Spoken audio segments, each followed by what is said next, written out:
il y a une réforme qui est extrêmement obscure. Je me suis adressé à un certain nombre de soutiens de Emmanuel Macron qui ont été incapables de me l'expliquer. Peut-être allez-vous pouvoir me l'expliquer. C'est la réforme de l'impôt sur la fortune. L'impôt sur la fortune, qui est un impôt qui, à mes yeux, doit être supprimé, va être transformé par Emmanuel Macron en un impôt sur la fortune immobilière. Jusqu'à là, vous êtes d'accord avec moi? Oui. Tous les revenus... Sur la rente immobilière. Mais non, sur la fortune immobilière. La rente immobilière. Enfin, dans le programme, c'est écrit impôt sur la fortune immobilière. Sur la rente immobilière. Allons-y, poursuivez, s'il vous plaît, on aura j'ai lu le programme et peut-être que vous ne l'avez pas lu. Non, vous vérifierez tout à l'heure. Cet impôt sur la fortune immobilière, si une famille a 1,3 million de patrimoine immobilier, le payera, cet impôt. Le millionnaire qui a 100 millions d'euros sur son compte et qui collectionne les voitures de luxe ne le payera pas. C'est un marqueur politique.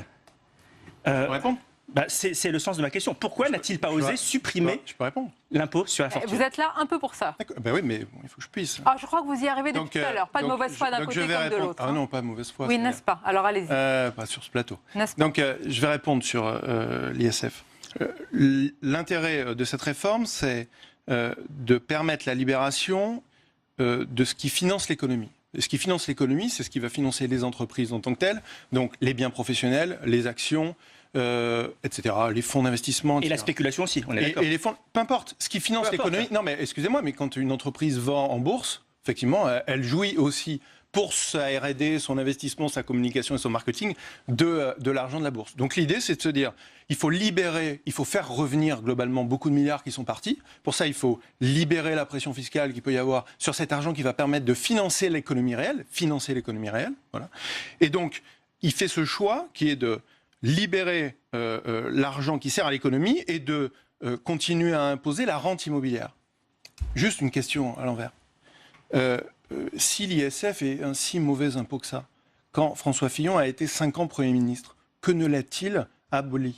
Alors la réponse. Il aurait évidemment dû le supprimer, mais je rappelle que l'assiette a été énormément réduite. Ah mais que ne l'a-t-il aboli? Mais évidemment. Pourquoi ne pas l'avoir fait? Mais évidemment qu'il aurait dû l'abolir. 5 ans Premier ministre. C'est long, 5 ans Premier ministre. Non mais c'est un marqueur, Ça fait 36 ans qu'il est... Revenez à ma question si vous voulez bien. Ça fait 36 ans qu'il est député. Là, vous revenez sur le terrain de la politique politicienne. Est-ce que vous pouvez me montrer un projet de loi pour abolir l'ISF? S'il vous plaît, on ne va pas hurler. On va hurle pas. Un petit peu, et c'est partagé par les réseaux sociaux à l'instant. Donc on va se calmer, on va répondre tranquillement. Vous êtes déjà contaminé par la politique politicienne. Mais non, vous êtes dans la réaction. Vous m'avez posé une question. On est là pour parler du programme d'Emmanuel Macron, vous parlez du programme de Nicolas Sarkozy en 2007. Vous soutenez François Fillon, c'est trop facile de venir en inquisiteur d'Emmanuel Macron. Il faut aussi pouvoir répondre aux questions sur François Fillon. Tout simplement. Est-ce que vous assumez clairement que dans cette réforme de l'impôt sur la fortune, le rentier qui a 100 millions d'euros sur son compte et qui a un train de vie somptuaire ne sera pas jugé fortuné, alors que le couple de retraités qui a travaillé toute sa vie... Il paiera ses impôts, il paiera sa succession... il paiera tout. Mais il ne sera pas jugé fortuné, on est d'accord. Est-ce que